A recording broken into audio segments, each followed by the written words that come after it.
দর্শকরা, এখন আমরা এখানে এসে পৌঁছেছি সাংসদ কৃপানাথ মালার কাছে, এবং তার কাছে আমরা কয়েকটা জিনিস জানতে চাই। এবং যে বিষয়গুলো এখন আসছে, অনেকগুলো ঘটনা ইদানিং ঘটে গেছে।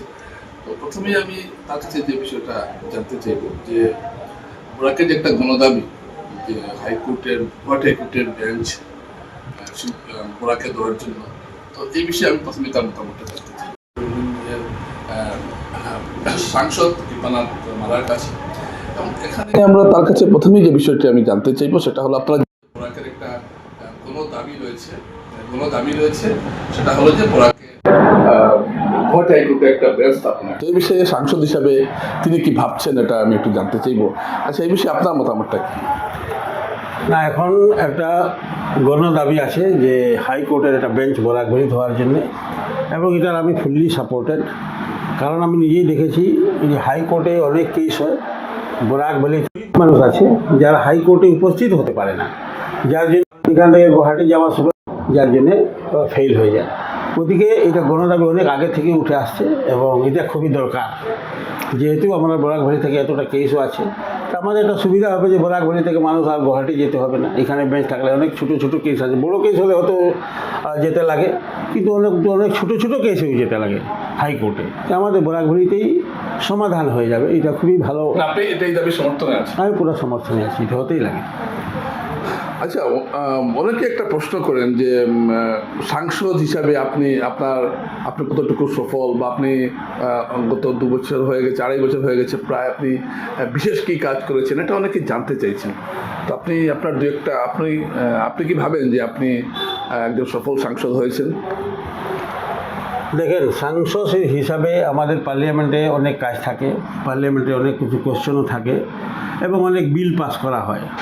মানুষের একটা প্রবলেম আছে এখানে যে আমি এমএলএ ছিলাম, তো এমএলএ হিসাবে স্টেট গভর্নমেন্ট থেকে ইমপ্লিমেন্টেশন যেগুলো হয় সরকারই করে, কিন্তু আলটিমেটলি এমএলএ নামে আসে। এই ধরনের ডাইরেক্ট আমাদের খুবই কম কাজ করার সুযোগ আছে, ব্যবস্থা নেই। সেন্ট্রাল গভর্নমেন্টের ফান্ড আপনারা জানি আমরা যে স্টেট গভর্নমেন্টের এখানে আছে, এবং স্টেট গভর্নমেন্টে কাজ করে। যেমন আজকে আসামের জন্য বা নর্থ ইস্টের জন্য 90-10% কাজ হয়, 10% আসাম গভর্নমেন্ট দিবে, 90% সেন্ট্রাল গভর্নমেন্ট দেবে। ইমপ্লিমেন্টেশন এজেন্সি হলো স্টেট গভর্নমেন্ট। গতিকে মানুষে বুঝতে পারে না যে কার কাজ হচ্ছে, কী হচ্ছে। আজকে আমাদের জল জীবন মিশন ফুলি সেন্ট্রালের স্কিম, কিন্তু ইমপ্লিমেন্টেশন করছে স্টেট গভর্নমেন্ট, যার জন্য মানুষের ভাবে এটা এমএলএ করছে। ওদিকে এটা একটা কনফিউজ আছে মানুষের। ওদিকে আমরা এমপি যারা, আমরা স্টেট গভর্নমেন্টের কোনো কাজ করতে পারি না। ছোটো ছোটো কাজগুলো যেগুলো হয়, রাস্তাঘাটের বলুন বা আরও কিছু বলুন, এগুলো কাজ কিন্তু স্টেট গভর্নমেন্টেই করে, মানে সেন্ট্রাল গভর্নমেন্টের ফান্ড এসে এখানে কাজ হয়। আর আমাদের কিছু কাজ আছে, যেমন ন্যাশনাল হাইওয়ে, রেলের কথা, এগুলো ডাইরেক্টলি হয়। রেল দেখেছেন, আমি দুর্লভছড়া থেকে গুয়াহাটি ট্রেন ছিল না, ডাইরেক্ট ট্রেন, এটা হয়ে গেছে।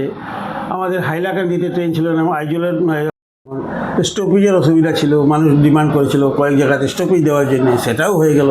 সেটা আমি নিজেই করেছি, আমার রেলমন্ত্রীর সঙ্গে কথা বলে স্টপেজ হয়ে গেছে। এগুলো কাজ ডাইরেক্টলি করি।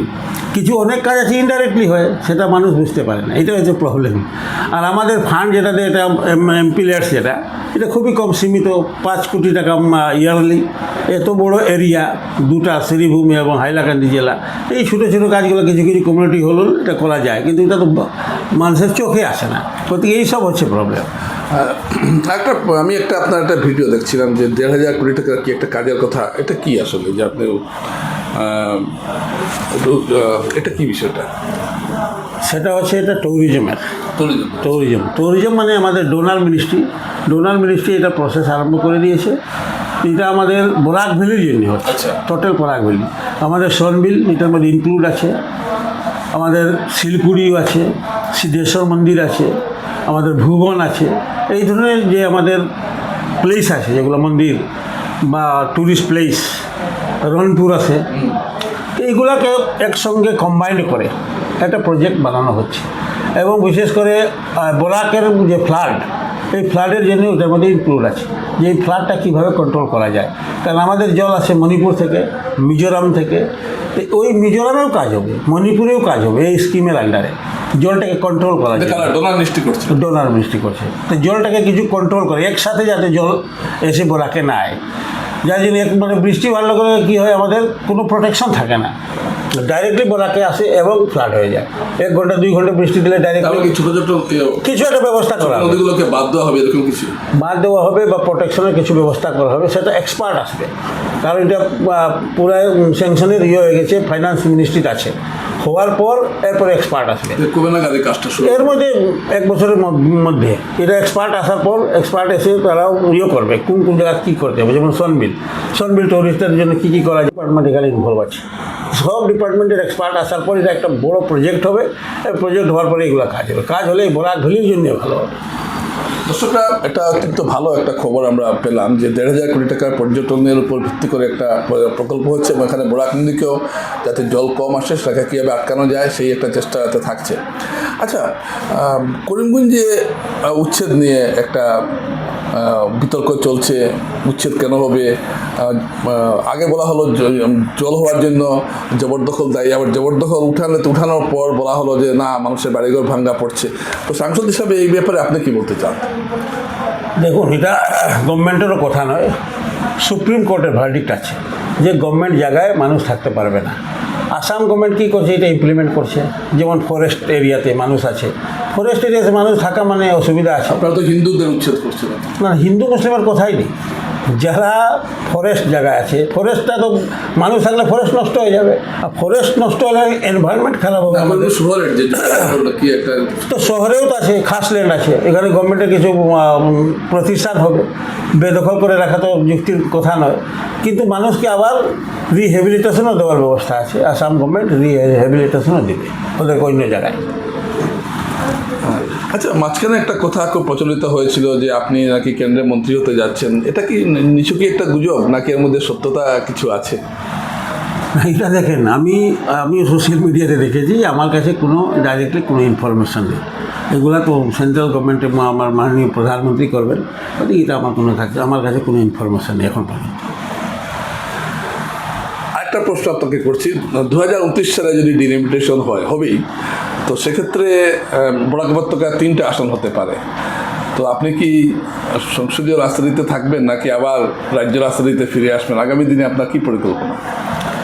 দেখেন, পরিকল্পনা খালি আমার বললেই হবে না, এটা আমাদের পার্টি আছে, পার্টি ডিসিশন লয়। যে কারণ আমি যখন বিধায়ক ছিলাম বা ডেপুটি স্পিকার ছিলাম, আমার 1.5 বছর ছিল, তখনই পার্টি আমাকে বলেছে না, এমপি লড়াই জন্য করিমগঞ্জ থেকে, তা আমি এমপিতে লড়েছি।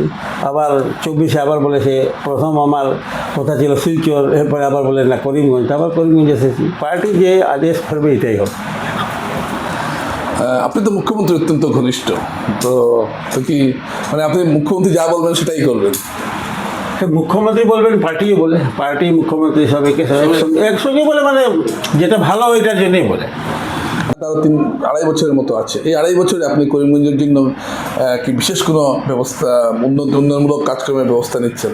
এই আপনার 1,500 কোটি টাকা প্রকল্পটা আমি ধরছি না, আপনার কি ব্যক্তিগতভাবে কোনো সনবিল ডেভেলপমেন্ট এই ধরনের কোনো প্রোগ্রাম কি আপনার আছে?